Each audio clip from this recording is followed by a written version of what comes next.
ما يريد الله ليذهب عنكم الرجس أهل البيت ويطهركم تطهيرا. درود پاک پڑھیں اللهم صل على سيدنا وشفيعنا ونبينا مولانا محمد وآله وسلم. صلوا عليه صلاة وسلام عليه يا رسول الله وسلم عليه يا حبيب الله. حضرات گرامی، ابھی آپ نے برادر گرامی مولانا محمد کرامت علی اشفاقی سے اہل بیت کرام رضوان اللہ تعالی علیہم اجمعین کے فضائل اور آپ کے مناقب سماعت کیے.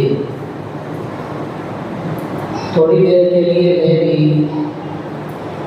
کچھ فیض و برکات حاصل کرنا چاہتا ہوں. اللہ نے اہل بیت کرام کے فضائل کو قرآن میں بیان فرمایا ہے اور ارشاد فرمایا قُلْ لَا أَسْأَلُكُمْ عَلَيْهِ أَجْرًا إِلَّا الْمَوَدَّةَ فِي الْقُرْبَى. اے محبوب، تم فرما دو لوگوں سے کہ میں تم سے کوئی اجر نہیں چاہتا، مجھے تم سے کوئی اجر نہیں چاہیے. الا المودۃ فی القربى، سوائے اس کے کہ تم میرے قرابت داروں سے محبت کرو، سوائے اس کے تم میرے گھر والوں سے، میرے قریبیوں سے، میرے رشتہ داروں سے. حضرت سعید بن جبیر رضی اللہ تعالیٰ عنہ فرماتے ہیں کہ یہاں پر مودہ سے مراد میرے آقا صلی اللہ علیہ وسلم کے اہل بیت کرام ہیں، حضور کے گھر والے ہیں. یعنی اللہ فرما رہا ہے اپنے حبیب سے، اے حبیب تم لوگوں سے فرما دو کہ مجھے تم سے کوئی اجر نہیں چاہیے سوائے اس کے کہ تم میرے گھر والوں سے محبت کرو، سوائے اس کے کہ تم میری اہل بیت سے محبت کرو. تو اہل بیت کرام کے فضائل یہ ہیں جن کو قرآن بیان کر رہا ہے. اور میرے آقا صلی اللہ علیہ وسلم نے فرمایا میرے اہل بیت کی مثال سفینہ نوح کی مثل ہے، نوح علیہ السلام کی کشتی کی طرح ہے. یعنی نوح علیہ السلام کی کشتی میں جو سوار ہو گیا وہ کامیاب ہے، وہ نجات یافتہ ہے، اور اس کا بیڑا پار ہے جو اس کشتی کے باہر رہا وہ ڈوب گیا، غرق ہو گیا، ختم ہو گیا.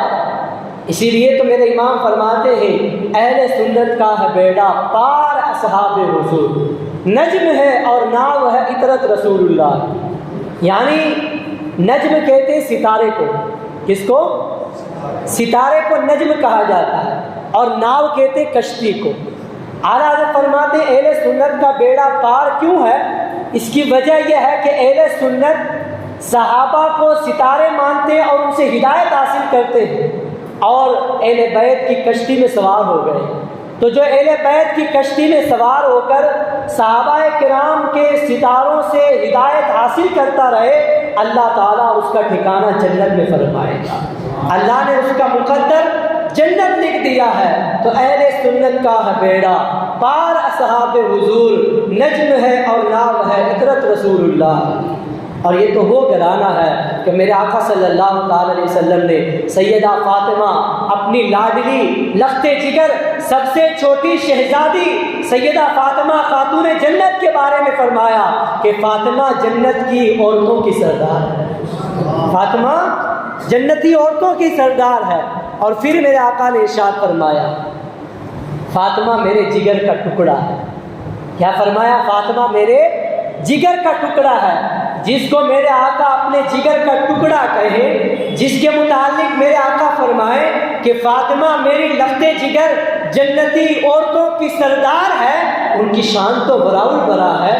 ان کی شان کو ہم کیا بیان کریں گے؟ میرے آقا صلی اللہ تعالیٰ علیہ وسلم اپنی ازواج مطہرات کے ساتھ امہات المومنین کے ساتھ تشریف فرما ہے. حضور صلی اللہ تعالیٰ علیہ وسلم نے حضرت فاطمہ خاتون جنت رضی اللہ تعالیٰ عنہ کے کان میں کچھ کہا، کان میں کوئی بات کہی جس کو سن کر حضرت فاطمہ رونے لگ گئی. حضرت فاطمہ رونے لگ گئی. تھوڑی دیر کے بعد پھر میرے آقا صلی اللہ تعالیٰ علیہ وسلم نے حضرت فاطمہ کو قریب کیا اور ان کے کان میں کچھ کہا. تو اس کے بعد حضرت فاطمہ مسکرانے لگ گئے، ہنسنے لگ گئے. خاتون جنت اور دیگر ازواج مطہرات وہاں پر جو تشریف فرما تھی، دیگر ازواج مطہرات حضرت عائشہ، حضرت ام سلمہ وغیرہ، وہ تشریف فرما تھی. انہوں نے پوچھا ہے فاطمہ راز کیا ہے، راز کیا ہے؟ بات ہم سمجھ نہیں پائے. حضور نے کچھ کہا تم رونے لگ گئی، پھر حضور نے کچھ فرمایا تو تم ہنسنے لگ گئی. کیا فرمایا میرے آقا نے؟ حضرت فاطمہ فرماتی ہیں کہ میرے آقا صلی اللہ تعالی علیہ وسلم نے اپنے وصال سے پہلے میرے کان میں یہ کہا، اے فاطمہ اب میں اللہ کی بارگاہ میں جانے والا ہوں، اب میرا وصال ہونے والا ہے. جس کو سن کر میں رونے لگ گئی. مجھے فکر ہو گئی کہ حضور دنیا سے چلے جائیں گے تو دنیا میں زندگی کیسے گزاروں گی. تھوڑی دیر کے بعد میرے آقا نے ارشاد فرمایا، اے فاطمہ میں تو چلا جاؤں گا لیکن میری اہل بیت میں سب سے پہلے جو میرے پاس آئے گا وہ تم ہو. سب سے پہلے میری اہل بیت میں سب سے پہلے جس کا انتقال ہوگا میرے بعد وہ تمہارا ہوگا. جس کو سن کر میں مسکرانے لگ گئی. اور ایسا ہی ہوا کہ میرے آقا صلی اللہ تعالی علیہ وسلم کا جب وصال مبارک ہوا، ٹھیک اس کے 6 مہینے کے بعد اہل بیت میں سے سب سے پہلے حضور کے وصال کے بعد جس کا انتقال ہوا وہ حضرت فاطمہ زہرا. وہ کون ہے؟ حضرت فاطمہ زہرا ہے. اللہ اکبر! کیسا مبارک گھرانہ ہے، کیسا مقدس گھرانہ ہے، کیسا مبارک خاندان ہے جس کی تاریخ قرآن بیان فرما رہا ہے، جس کے مناقب میرے آقا بیان فرما رہے ہیں. میرے آقا صلی اللہ تعالی علیہ وسلم کی اہل بیت کرام کا وہ شان ہے، ان کے وہ مناقب ہیں، وہ فضائل ہیں کہ خود میرے آقا صلی اللہ تعالی علیہ وسلم کبھی فاطمہ کی شان کو بیان کر رہے ہیں، کبھی حسنین کریمین امام حسن کی شان کو بیان کر رہے ہیں، کبھی امام حسین کے مناقب کو بیان کر رہے ہیں، کبھی مولا علی کی شان کو بیان کر رہے ہیں. اور انہیں پنجتن پاک کہا جاتا ہے. کیا کہا جاتا ہے؟ پنجتن پاک. ہم کہتے ہیں پنجتن پاک ہمارے ہیں، تو پنجتن سے مراد کیا ہے؟ میرے آقا صلی اللہ علیہ وسلم، حضرت فاطمہ، حضرت مولا علی، امام حسن اور امام حسین، یہ 5 تن ہیں جن کو پنجتن پاک کہا جاتا ہے. الحمدللہ دنیا میں جو پنجتن پاک کا غلام ہوگا قیامت میں بھی اللہ تعالیٰ ان کا حشر انہی کے ساتھ فرمائے گا. تو یہ شان ہے جس شان کو میرے امام فرماتے ہیں اعلیٰ حضرت، کیا بات رضا اس چمنستان کرم کی، کیا بات رضا اس چمنستان کرم کی. زہرا ہے کلی جس میں حسین اور حسن پھول، زہرا ہے کلی جس میں حسین اور حسن پھول. اعلیٰ فرماتے ہیں اے رضا اس گھرانے کی کیا بات ہے، اس چمنستان کی کیا بات ہے، اس پارک کی اور اس گارڈن کی کیا بات ہے جس کے پھول حسن اور حسین ہیں، جس کے پھول حسن اور حسین ہیں اور جس کی کلی فاطمہ زہرا ہے. اور میں تو کہتا ہوں کہ اعلیٰ حضرت نے جیسی شان اہل بیت کی بیان فرمائی ہے، اپنے اشعار کے اندر اردو زبان کے اندر ہمیں کوئی شاعر نظر نہیں آتا ایسا. اردو زبان کے اندر جیسی شان، جیسی فضیلت میرے امام نے بیان فرمائی ہے، ایسی شان بیان کرنے والا ہمیں کوئی نظر نہیں آتا. اعلیٰ حضرت کا آپ نے شعر سنا ہوگا، فرماتے ہیں اعلیٰ حضرت تیری نسل پاک میں ہے بچہ بچہ خون کا. اس کو میں ترنم کے انداز میں پڑھ دوں. درود پاک پڑھیں. اللہم صلی علی سیدنا مولانا محمد وبارک وسلم صلاۃ و سلام علیک یا رسول اللہ.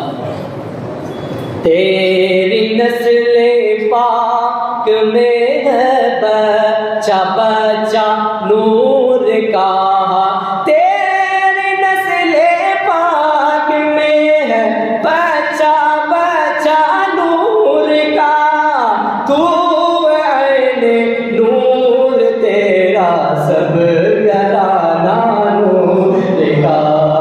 اللہ اللہ اللہ اللہ اللہ. پھر فرماتے ہیں اعلیٰ حضرت نور بنت نور زوجے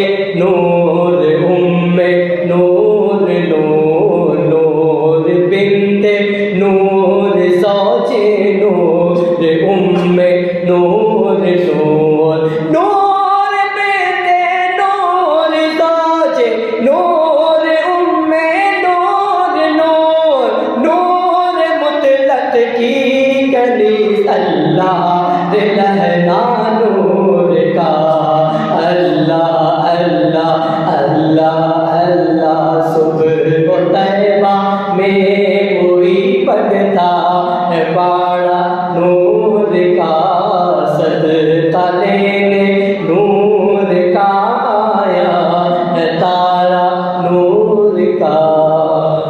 یہ کلام تو ہم ہمیشہ سنتے آ رہے ہیں مگر ہم سمجھتے نہیں کہ تیری نسل پاک میں بچہ بچہ نور کا، اس سے کیا مراد ہے. اعلیٰ جو فرماتے ہیں حضور کی شان میں عرض کرتے یا رسول اللہ آپ کی نسل پاک یعنی آپ کی اولاد. نسل پاک کسے کہتے ہیں؟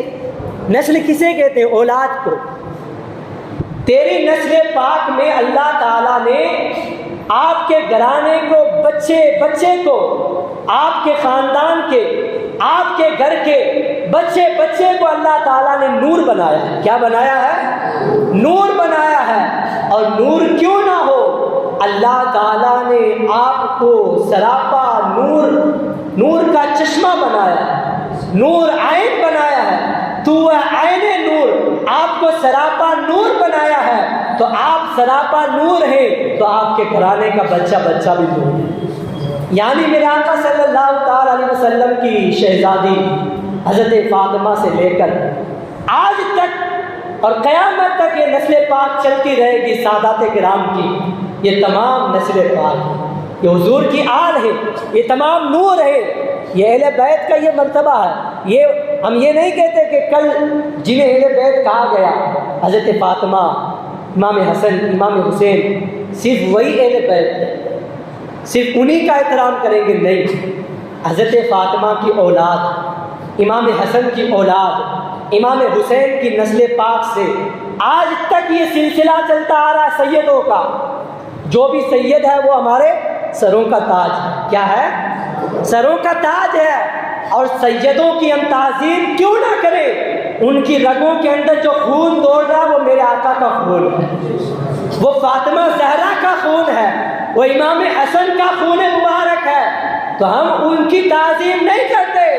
بظاہر تو ہمیں وہ انسان نظر آتے ہیں، ہم جو تعظیم کرتے ہیں ان کی رگوں کے اندر جو خون مبارک دوڑ رہا ہے، ہم اس خون مبارک کی قدر کرتے ہیں، ہم اس خون مبارک کی تعظیم کرتے ہیں. میرے اعلیٰ حضرت اسی لیے فرماتے ہیں تیری نسل پاک میں ہے بچہ بچہ نور کا، تو عین نور، تیرا سب گھرانہ نور کا.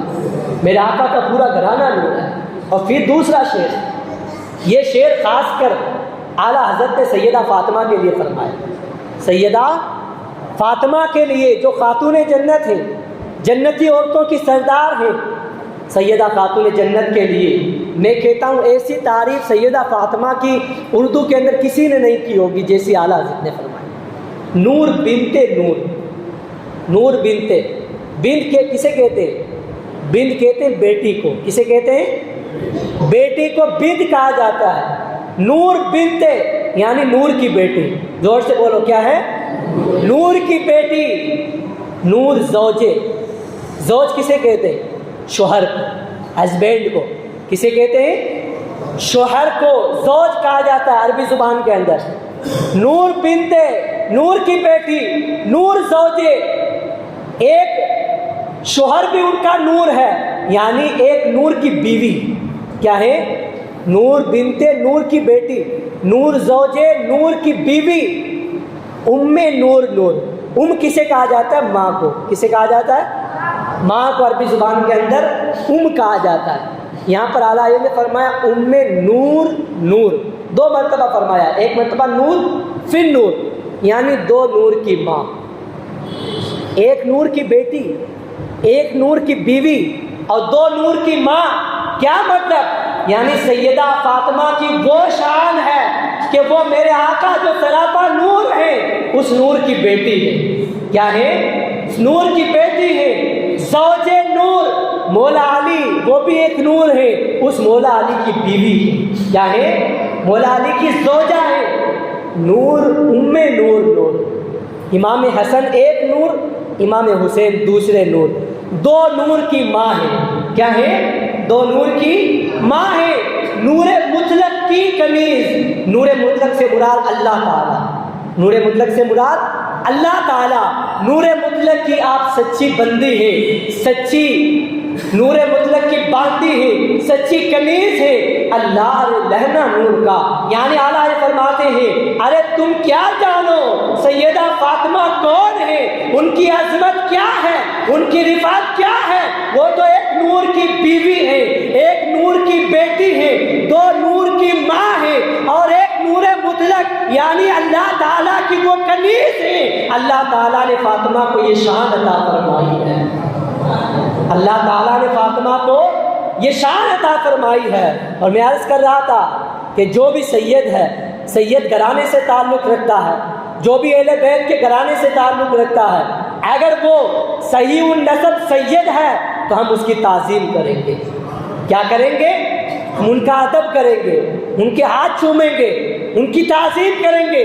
جب وہ آئیں گے ہم ان کے ادب کے اندر کھڑے ہو جائیں گے۔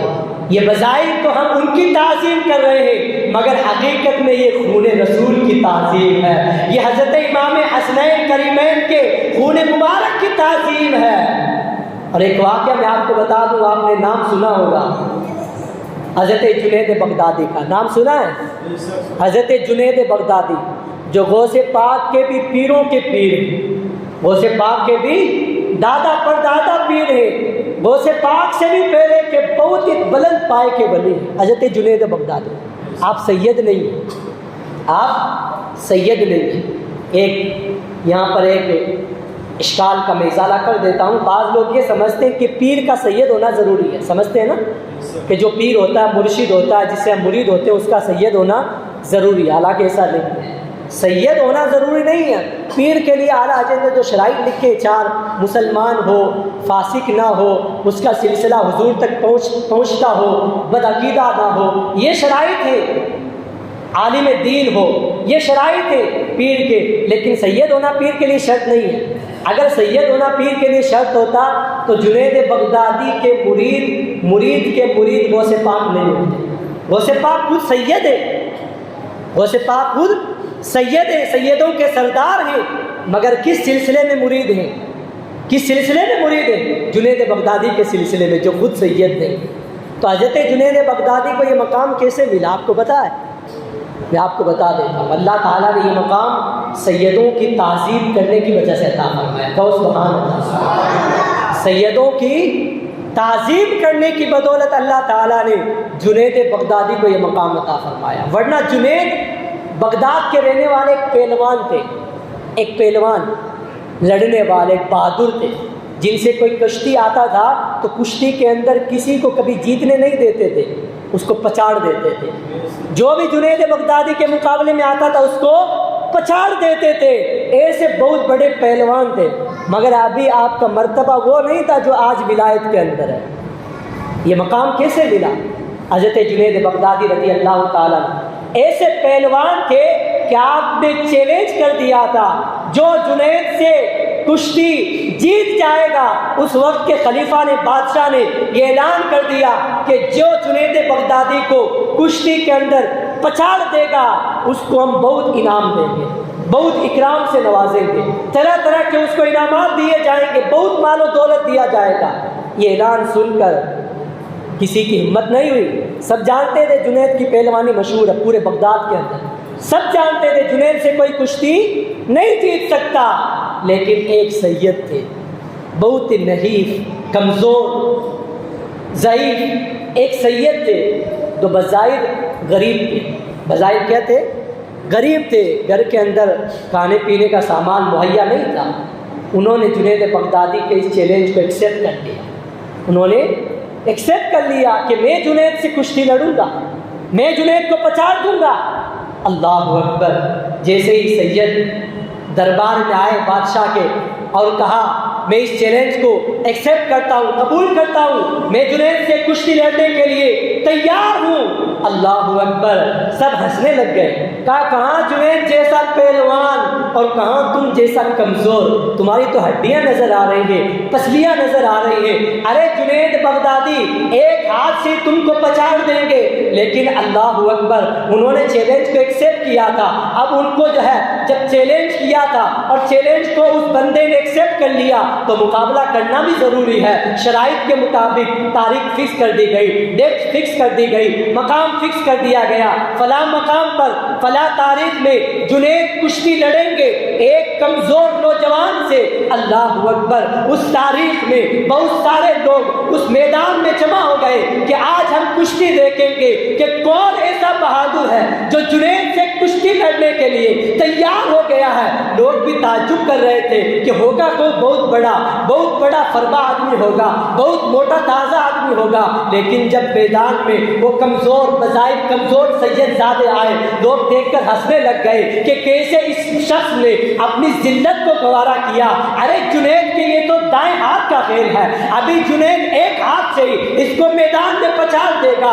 اللہ اکبر، اب حضرت جنید بغدادی رضی اللہ تعالیٰ عنہ کو بھی لایا گیا اس میدان کے اندر۔ سیدنا جنید بغدادی رضی اللہ تعالیٰ عنہ نے جیسے ہی اپنا ہاتھ اس سید زادے پہ رکھا اور ابھی پچاڑنے والے تھے کہ اس سید نے کان کے اندر جنید بغدادی کو ایک جملہ کہا، جس کو سن کر حضرت جنید بغدادی نے خود کو اس سید زادے کے حوالے کر دیا کہ تم سے جو ہو سکے وہ کر لو اور تم مجھے پچاڑ دو۔ پھر زمانے نے دیکھا کہ اس ضعیف اور کمزور شخص نے حضرت جنید بغدادی کو پچاڑ دیا اور جنید بغدادی کے اوپر سوار ہو گئے۔ لوگ دیکھتے رہ گئے، دنگ رہ گئے۔ جس جنید کے مقابلے کو، جس کے چیلنج کو کوئی ایکسیپٹ نہیں کرتا تھا، اس نوجوان نے بظاہر کمزور ہو کر جنید بغدادی کو کشتی میں پچاڑ دیا ہے۔ اب لوگوں نے واہ واہی کی، نعرے لگائے، جنید بغدادی کو کوئی پوچھنے والا نہیں ہے۔ لوگ تانا دے رہے ہیں، اے جنید، ہم تو تمہیں بہادر سمجھتے تھے، ہم تو تمہیں بہت بڑا جنگجو سمجھتے تھے، مگر تم نے یہ کیا کیا؟ تم نے ہماری ناک کٹوا دی، تم نے ہمیں ذلیل کر دیا۔ حضرت جنید بغدادی رضی اللہ تعالیٰ عنہ فرماتے زبان حال سے، تیری خاطر ذلیل ہونا ہے، تیری خاطر ذلیل ہونا ہے، میری عزت میرا وقار سلام۔ ارے اگر سید زادے کی وقار کی وجہ سے اگر مجھے ذلیل ہونا پڑے تو 100 بار جنید بغدادی ذلیل ہونے کے لیے تیار ہے۔ اللہ اکبر، زمانے نے دیکھا کہ لوگ سید زادے کو اپنے کندھوں پر اٹھا کر بادشاہ کے دربار میں لے گئے۔ بادشاہ نے خوب انعام سے نوازا، خوب دولت سے نوازا، خوب حضرت ان سید زادے کو خوب دولت سے نوازا گیا۔ پورے بغداد میں جہاں جنید بغدادی کی پہلوانی مشہور تھی، وہیں پر اب اس نوجوان کی پہلوانی مشہور ہے۔ کیوں؟ اس لیے کہ اس شخص نے جنید جیسے پہلوان کو پچاڑ دیا ہے۔ اللہ اکبر، کچھ لوگ آئے، بادشاہ آیا، انہوں نے جنید بغدادی سے پوچھا، اے جنید یہ بتاؤ، بات سمجھ میں نہیں آئی، بڑے بڑے بہادر تم سے کانپ جاتے ہیں، تمہارا نام سن کر میدان میں نہیں آتے ہیں، لیکن ایک کمزور نحیف نوجوان سے تم کیسے ہار گئے؟ اب حضرت جنید بغدادی رضی اللہ تعالیٰ عنہ فرماتے ہیں کہ اس لیے میں ہار گیا، اگر میں چاہتا تو ایک ہاتھ سے سید زادے کو پچاڑ سکتا تھا۔ اس نوجوان نے صرف میرے کان میں یہ کہا، اے جنید، آج تم یہاں پر ذلت کو گوارا کر لو، بظاہر تم ہار جاؤ، میں سید زادہ ہوں۔ کیا ہوں؟ میں آل رسول ہوں، حضور کا خون میرے رگوں کے اندر ہے، میں ایک سید کا بیٹا ہوں۔ اگر آج تم نے میری خاطر، میں غریب ہوں، میرے گھر میں بچے بھوکے ہیں، میری اہلیہ بھوکی ہے، ماں باپ بھوک سے تڑپ رہے ہیں، اے جنید، اگر آج بظاہر تم نے میری خاطر، حضور کی آل کی خاطر، حضور کی اہل بیت کی خاطر اگر تم نے آج ہار کو منظور کر لیا، بظاہر تم ہار گئے، تو کل بروز قیامت نانا جان کی بارگاہ میں تمہاری گواہی دوں گا، میں تمہاری شفاعت کرواؤں گا۔ حضرت جنید بغدادی رضی اللہ تعالیٰ عنہ تڑپ گئے اور کہا، ہرگز نہیں ہو سکتا کہ جنید بغدادی کسی سید زادے کو پچاڑ دے۔ انہوں نے سید زادے کی غربت کا خیال کیا، ان کی رگوں کے اندر جو خون مبارک تھا اس کا خیال کیا، اس کا احترام کیا، تو اللہ تعالیٰ نے ان کو ایسا مقام عطا فرمایا کہ آج بڑے بڑے اولیاء کرام جنید بغدادی کے در کے غلام نظر آتے ہیں۔ آج بڑے بڑے اولیاء کرام کے جنید بغدادی سردار نظر آتے ہیں۔ جنید بغدادی کو یہ مقام کیوں ملا؟ صرف اور صرف یہی وجہ ہے کہ انہوں نے ایک سید زادے کی تعظیم کی تھی، ایک آل رسول کی انہوں نے تعظیم کی تھی، ان کی عزت کی تھی، ان کے وقار کو اونچا کیا تھا۔ اللہ اکبر، یہ ہے وہ شان جنید بغدادی رضی اللہ تعالیٰ عنہ کی جو اللہ تعالیٰ نے اپنے حبیب صلی اللہ تعالیٰ علیہ وسلم کی اہل بیت کے احترام کے اندر ان کو عطا فرمائی۔ تو یہ سید زادے ہیں اور یہ اہل بیت ہے۔ اسی کے متعلق اللہ نے فرمایا اے محبوب تم لوگوں سے فرما دو کہ مجھے تم سے کوئی اجر نہیں چاہیے، مجھے تم سے کوئی اجر نہیں چاہیے، مجھے تو صرف یہ چاہیے کہ تم میرے گھر والوں سے محبت کرو، تم میرے گھر والوں سے محبت کرو۔ اسی لیے علماء کرام فرماتے ہیں اہل بیت کرام آل رسول میرے آقا صلی اللہ تعالیٰ علیہ وسلم کے گھر والوں کی محبت ہر مسلمان پر فرض ہے۔ کیا ہے؟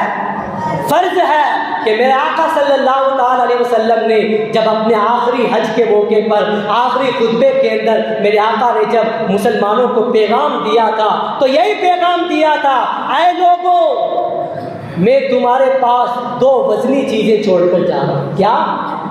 دو وزندار اور بھاری چیزیں چھوڑ کر جا رہا ہوں، اگر تم نے ان کو پکڑے رکھا تو تم کامیاب، اگر تم نے ان دونوں چیزوں کو پکڑے رکھا تو تم کامیاب ہو، اور اگر تم نے ان دونوں میں سے کسی ایک کو بھی چھوڑ دیا تو تم جہنم کے حقدار ہو۔ یہ حدیث پاک کا مفہوم ہے۔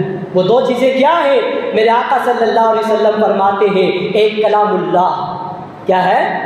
کلام اللہ قرآن پاک ایک چیز، اور دوسری میرے آقا صلی اللہ تعالیٰ علیہ وسلم کی اہل بیت، میرے آقا کی آل، حضور صلی اللہ علیہ وسلم کی اولاد، امام حسن سے لے کر امام حسین سے لے کر امام زین العابدین، امام باقر، امام جعفر، اور وہاں سے ہوتے ہوئے آج تک اور قیامت تک امام مہدی رضی اللہ تعالیٰ عنہ تک یہ جو سلسلہ چلتا رہے گا، ان تمام سے محبت کرنا یہ ہم پر فرض ہے۔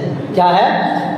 فرض ہے، مستحب اور بہتر کی بات نہیں کر رہا ہوں، فرض ہے۔ فرض کا مطلب ہوتا ہے ضروری ہے، لازم ہے۔ اگر کوئی اہل بیت کی، حضور کی آل کی، کسی سید زادے کی تعظیم نہیں کرے گا، کل قیامت کے دن وہ اپنا منہ دکھانے کے لائق نہیں رہے گا۔ اللہ اکبر، ہم تو جب یزید کا خیال آتا تو رو پڑتے، اور ان بدبختوں کا، شقیوں کا جب خیال آتا ہے افسوس کرتے ہیں ہم لوگ کہ وہ لوگ جو ایک طرف میرے آقا کا کلمہ پڑھنے والے، حضور کا نام لینے والے، خود کو حضور کا امتی کہنے والے، اور دوسری طرف میرے آقا کے نواسوں کے خون کے پیاسے، میرے آقا کے نواسوں کو کس قدر انہوں نے ستایا، اور کربلا کی تپتی ہوئی ریت پر کس قدر ان نازنین جسموں کو، نازک جسموں کو کس قدر انہوں نے ان کی بے حرمتی کی، اور وہ مبارک جسم جس کو میرے آقا بار بار چوما کرتے تھے، وہ مبارک بدن مبارک جس کو بار بار میرے آقا بوسے لیا کرتے تھے، اس بدن مبارک پر ان ظالموں نے اپنے گھوڑے دوڑائے۔ کربلا کی اس داستان کے بعد اپنے گھوڑے دوڑائے، یہیں تک بس نہیں کیا بلکہ وہ مستورات میرے آقا کی، وہ اہل بیت کی خاتون کہ جن کے سر کے بال کو کبھی آسمان نے بھی نہیں دیکھا تھا، جن کے سر کے بال کو کبھی چاند اور سورج نے بھی نہیں دیکھا تھا، انہوں نے اس چادر مبارک کو کھینچ کر اور ان کو بے پردہ کیا۔ اللہ اکبر، ان کو بے پردہ کیا، ان کی توہین کی، ان کی گستاخیاں کی۔ اور یہ مت سمجھ لینا کہ یزید ختم ہو گیا، یہ مت سمجھ لینا کہ یزید کے ماننے والے اور چھپ چھپ کر آج بھی اس کے مشن کو آگے بڑھانے والے موجود نہیں ہیں، آج بھی موجود ہیں، آج بھی موجود ہیں۔ وہابی دیوبندی کی کتابیں پڑھو پتہ چلے گا، انہوں نے یزید کو امیر المومنین لکھا، کہو معاذ اللہ، یزید کو رضی اللہ تعالی عنہ لکھا، باقاعدہ یزید کی فضیلت میں کتابیں لکھی وہابیوں نے، دیوبندیوں نے۔ جنہیں خارجی کہا جاتا ہے، ناسبی کہا جاتا ہے، اندر اندر سے یزید کے مشن کو پھیلانے میں لگے ہوئے ہیں۔ باہر سے کہتے ہیں ہم بھی حسین کے ماننے والے، ہم بھی حسن کے ماننے والے، ہم بھی مولا علی کے ماننے والے، اور اندر اندر یزید کو امیر المومنین بھی مانتے ہیں، یزید کو رضی اللہ عنہ بھی کہتے ہیں، یزید کا دامن چھڑانے کی کوشش کرتے ہیں۔ جس طرح جب میرے آقا حضرت امام علی مقام رضی اللہ تعالیٰ عنہ کے سر مبارک کو یزید کے پاس پیش کیا گیا تھا تو یزید بظاہر کپڑے پھاڑ رہا تھا، رو رہا تھا، بظاہر نوٹنکی کر رہا تھا، اور مگر مچ کے آنسو بھی بہا رہا تھا کہ مجھے معلوم ہوتا تو میں حسین کا قتل نہیں کرنے دیتا۔ حالانکہ سب کچھ ہوا تھا اسی کے حکم سے، سب کچھ یزید کی پرمیشن سے ہوا تھا، سب کچھ اسی کے حکم سے ہوا تھا، لیکن دنیا کو دکھانے کے لیے کہہ رہا تھا کپڑے پھاڑ پھاڑ کے، ہائے حسین چلے گئے، تم نے حسین کو کیسے قتل کر دیا، نوٹنکی کر رہا تھا بدماش۔ لیکن آج سب جانتے ہیں کہ یہ سب کچھ کیا ذرا کسی اور کا نہیں، یہ یزید پلید کا ہے۔ کس کا ہے؟ یزید پلید کا ہے۔ اسی لیے تو کوئی آج اپنے بچے کا نام یزید نہیں رکھتا ہے، کوئی یزید؟ آج آپ ڈھونڈ لو، سروے کر لو پوری دنیا کا، کوئی یزید نہیں ملے گا۔ وہابی دیوبندی بھی اندر اندر اگرچہ اس کو مانتے ہیں لیکن یزید نام نہیں رکھتے، معلوم ہے ذلیل ہونا پڑے گا، یزید نام رکھیں گے تو ذلت اور رسوائی کے علاوہ کچھ ہاتھ آنے والا نہیں ہے، اس لیے اندر اندر سے وہ یزید نام نہیں رکھتے لیکن یزید کی خوب تعریفیں کرتے ہیں، یزید کی خوب اس کے جو ہے ترانے گاتے ہیں۔ ہم تو کہتے ہیں ارے جس کے جو نصیب میں ہوتا ہے وہی کرتا ہے، تمہارے نصیب میں یزید کی تعریف ہے، تم کرو خوب اس کی تعریف، تمہیں یزید مبارک، ہمیں حسین مبارک۔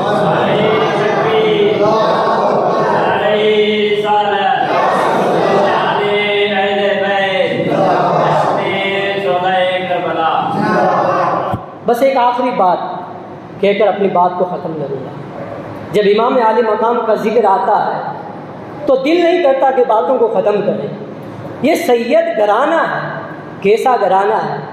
آج بھی لوگ جو ہے طرح طرح سے پروپیگنڈے کرتے ہیں، بلکہ یہاں تک دیکھنے کو آتا ہے جو صحیح النسب سید ہوتے ہیں ان کی سیادت پر بھی انگلیاں اٹھاتے ہیں، ان کی سیادت پر بھی انگلیاں اٹھاتے ہیں۔ ایک مسئلہ میں بتا دیتا ہوں، میرے اعلیٰ حضرت فرماتے ہیں جو اپنے آپ کو سید کہے اس کی تعظیم کرو، جو اپنے آپ کو سید کہے اس کی تعظیم کرو، اس کا ادب کرو، وہ سید ہے یا نہیں، اگر وہ نہیں ہے تو اس کی سزا پائے گا، اور اگر سید ہے تو تمہیں اس کی تعظیم اور احترام کا ثواب دیا جائے گا۔ ہاں اگر تحقیق تمہارے پاس ہے، تمہارے پاس باقاعدہ تحقیق ہے کہ فلاں سید نہیں ہے تو پھر اس کو سید مت کہو۔ تمہارے پاس تحقیق ہے کہ اس کا بھائی کہتا ہم سید نہیں ہیں، اس کا دادا کہتا ہم سید نہیں ہیں، اس کا چچا کہتا ہم سید نہیں ہیں، تو پھر اس کو سید نہیں ماننا۔ سید ماننا اسی کو ہے جس کی ہمارے پاس کوئی تحقیق نہیں ہے، تو اس کا احترام کریں گے۔ ایک واقعہ میں آپ کو سنا دیتا ہوں، اس کے بعد اپنی بات کو ختم کر دیتا ہوں۔ ایک سید گھرانے کی عورت، مقدس اور پارسا عورت، ایک علاقے کے اندر بہت ہی غربت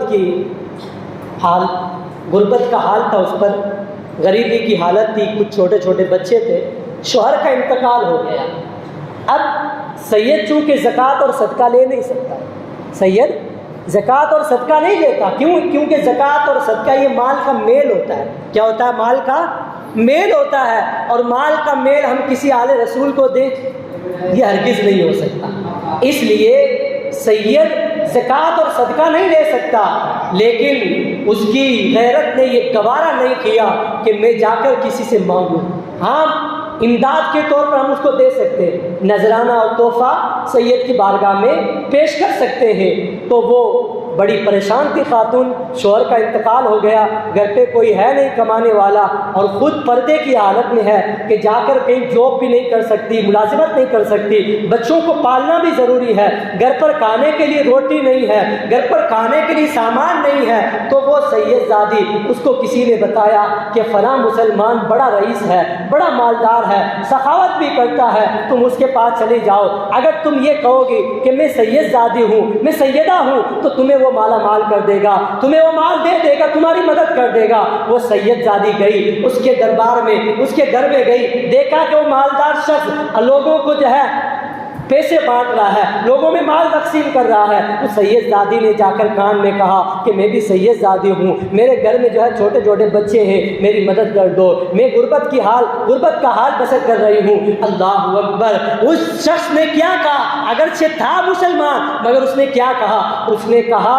تیرے پاس کیا سند ہے، تیرے پاس کیا سرٹیفکیٹ ہے کہ تو سیدہ ہے، تو حضور کے خاندان سے ہے۔ اللہ اکبر! اب یہ کوئی جو ہے دستار تو ہوتی نہیں ہے سید کی کہ وہ اپنی سند لے کر گھومے، اپنے سرٹیفکیٹ لے کر گھومے، یہ تو جس کو ماننا ہے وہ مان لیتا ہے، اللہ جس کو توفیق دیتا وہی مانتا ہے۔ اللہ اکبر! وہ خاتون واپس چلی گئی، اب وہ واپس چلی گئی، اس کو کسی نے بتایا کہ ایک مجوسی ہے یہاں پر، مسلمان نے نہیں دیا تو نہیں دیا، ایک مجوسی کس کو کہتے ہیں؟ پارسی کو۔ کس کو؟ پارسی جو آگ کی پوجا کرتے ہیں ان کو مجوسی کہا جاتا ہے۔ جاؤ اس کے پاس جا کر کہو وہ تمہیں مال دے دے گا۔ مجوسی کے پاس گئی اور خود کا اس نے حال بتایا کہ میں غربت کا حال بسر کر رہی ہوں، لیکن میں ہوں حضور کی شہزادی، میں ہوں سید زادی، سیدہ ہوں، میری مدد کرو۔ اس نے فوراً جیسے ہی سنا کہ یہ محمد صلی اللہ علیہ وسلم کی شہزادی ہے، فوراً اس نے جو ہے اپنے گھر میں اس کو احترام کے ساتھ بٹھایا، اپنی خادمہ کو حکم دیا جاؤ اس کے بچوں کو بھی یہی لے کر آؤ، اور اس کے لیے شاندار کمرہ تیار کروایا، طرح طرح کی اس کو فیسلٹی دی، طرح طرح کی سہولت دی، اس کو نہلانے کے لیے دلانے کے لیے اچھے اچھے سامان مہیا کیے، اچھے کپڑے دیے پہننے کے لیے، ان کے لیے اچھا پکوان پکایا۔ اس کے بعد اتنا احترام کیا، وہ عورت بھی جو ہے تعجب کر رہی تھی کہ ایک مجوسی سید زادی کا اتنا احترام کر رہا ہے۔ وہ اس طرف دیکھیے تو ایک وہ جو مسلمان کہلانے والا ہے ہم سے سند مانگ رہا تھا، ہم سے سرٹیفکیٹ مانگ رہا تھا۔ اللہ اکبر! جب وہ مجوسی رات کو سویا تو وہ تو سو گیا، لیکن اس کی قسمت کا ستارہ جاگ اٹھا۔ تو سبحان اللہ! میرے آقا خواب میں تشریف لائے، میرے آقا فرماتے ہیں اگرچہ تم مجوسی ہو مگر میں تم کو کلمہ پڑھا کر مسلمان بناتا ہوں۔ کلمہ پڑھا کر خواب کے اندر ہی حضور نے اس کو مسلمان بنا دیا۔ اب صبح ہوئی تو مسلمان ہے۔ اب جس نے پیسے دینے سے انکار کیا تھا مسلمان نے، اس نے بھی خواب دیکھا۔ اس نے کیا خواب دیکھا؟ میدان محشر قائم ہے، میدان محشر قائم ہے، قیامت کا ہولناک منظر ہے، نفسی نفسی کا عالم ہے، کوئی کسی کی سننے والا نہیں ہے، باپ بیٹے سے بھاگ رہا ہے، ماں بیٹے سے بھاگ رہی ہے، بیٹا ماں سے بھاگ رہا ہے، بیوی شوہر سے بھاگ رہی ہے، شوہر بیوی سے بھاگ رہا ہے۔ قیامت کا یہی منظر ہوگا کہ وہاں پر سب کو اپنی اپنی پڑی ہوگی۔ اللہ اکبر! اس نے دیکھا کہ ایک طرف میرے آقا صلی اللہ علیہ وسلم شفاعت فرما کر لوگوں کو جنت میں داخل فرما رہے ہیں۔ کہو سبحان اللہ! میرے آقا لوگوں کو جنت میں بھیج رہے ہیں، سب لوگ جا رہے ہیں جنت میں، جنتی جنت میں جا رہے ہیں، دوزخی دوزخ میں جا رہے ہیں۔ اب یہ بھی دوڑا دوڑا گیا، خواب میں دیکھ رہا ہے، دوڑا دوڑا گیا، حضور کی بارگاہ میں جا کر کہا یا رسول اللہ میں بھی آپ کا امتی ہوں، مجھے بھی جنت میں داخل فرماؤ۔ میرے آقا نے فرمایا تو میرا امتی ہے، تیرے پاس کیا سرٹیفکیٹ ہے؟ تو میرا امتی ہے، تیرے پاس کیا سند ہے؟ اب وہ تو مجبور ہو گیا، کیا سند پیش کرتا؟ جب آقا نے سند کا پوچھ لیا، کیوں پوچھا حضور نے؟ میرے آقا نے فرمایا کل میری بیٹی تیرے در پہ آئی تھی، تو نے اس سے پوچھا تھا تو سیدہ ہے، تیرے پاس کیا سند ہے؟ ارے تو بتا، تو میرا امتی ہے، تیرے پاس کیا سند ہے؟ تیرے پاس کیا سند ہے؟ اس کو دھتکار دیا گیا، جنت میں داخلہ اس کا ممنوع قرار دیا گیا، اس کو جنت میں نہیں بھیجا گیا۔ صبح اٹھا بڑا پریشان ہوا، سارے شہر کا گشت لگایا، شہزادی کہاں چلی گئی؟ اس کو ڈھونڈتا پھر رہا ہے، تلاش کر رہا ہے، شہزادی کو اپنے گھر میں لانا چاہتا ہوں، مجھ سے گستاخی ہو گئی، مجھ سے توہین ہو گئی، ایک آل رسول کی میں نے توہین کر دی۔ اللہ اکبر! کسی نے اس کو بتایا کہ وہ شہزادی تو اس مجوسی کے گھر پر ہے۔ وہ فوراً گیا، مجوسی سے کہا میں ہمارے نبی کی شہزادی ہے، اس کو میرے حوالے کر دو۔ مجوسی نے کہا نہیں، دیکھ کر کہتے ہو، سند لینے کے بعد مانگ رہے ہو، اور سرٹیفکیٹ مل گیا اس کے بعد شہزادی کو مانگنے آئے ہو۔ ارے یہ شہزادی تمہیں نہیں دی جائے گی۔ اس اس نے کہا ایسے کیسے نہیں دو گے، تم مجوسی ہو، میں مسلمان ہوں، یہ میرا حق ہے کہ شہزادی میرے گھر میں رہے۔ اس نے کہا اس خیال کو اپنے ذہن سے نکال دے کہ میں مجوسی ہوں، ارے میرے آقا نے خواب میں تشریف لا کر مجھے مسلمان بنا دیا ہے، اب میں مجوسی نہیں رہا، اب میں بھی حضور کا امتی ہوں، اور ہرگز میں سب کچھ قربان کر سکتا ہوں مگر اس سیدہ کو تیرے حوالے نہیں کر سکتا۔ اللہ اکبر۔ اس واقعہ سے ہمیں سبق لینے کی ضرورت ہے۔ اس واقعہ سے ہمیں کیا میسج دیا جاتا ہے؟ میسج یہ ہے کہ جو بھی آل رسول ہے اس کی قدر کرو، اس کا احترام کرو، اس کی عزت کرو۔ میرے آقا صلی اللہ علیہ وسلم نے لوگوں سے یہی مانگا ہے اللہ کے حکم سے، اے لوگوں میں تم سے کوئی اجر نہیں مانگتا سوائے اس کے کہ تم میری آل سے محبت کرو، تم میری آل سے محبت کرو، تم میری آل سے محبت کرو، بس مجھے اتنا چاہیے۔ تو اب ہم پر یہ فرض ہے کہ ہم جو بھی آل رسول ہے، جو بھی اہل بیت کے گھرانے سے ہے، جس کے بھی رگوں کے اندر حسنین کریمین کا خون ہے، ہم اس کا احترام کریں۔ جب وہ آئے اس کے لیے کھڑے ہو جائیں، جب وہ آئے اس کے لیے ہم جگہ دے دیں، اس کی عزت کریں، اس کا احترام کریں۔ انشاءاللہ یہ سیدوں کا احترام تمہارا ٹھکانہ جنت میں بنا دے گا، یہ سیدوں کا احترام تمہارا ٹھکانہ جنت میں بنا دے گا۔ اللہ تعالی ہمیں اہل بیت کی محبت عطا فرمائے، کہو آمین۔ اللہ تعالی ہمیں اہل بیت کی محبت میں جلائے، اہل بیت کی محبت میں زندگی گزارنے کی توفیق عطا فرمائے، اور اہل بیت اور ساتھ ساتھ صحابہ کی محبت میں اللہ تعالی ہمیں موت عطا فرمائے، اور کل بروز محشر اللہ تعالی ہمیں اہل بیت کے گروہ میں اٹھائے اور جنت میں ہمیں اہل بیت کا ساتھی بنائے۔ استغفر اللہ ربی من کل ذنب واتوب الیہ۔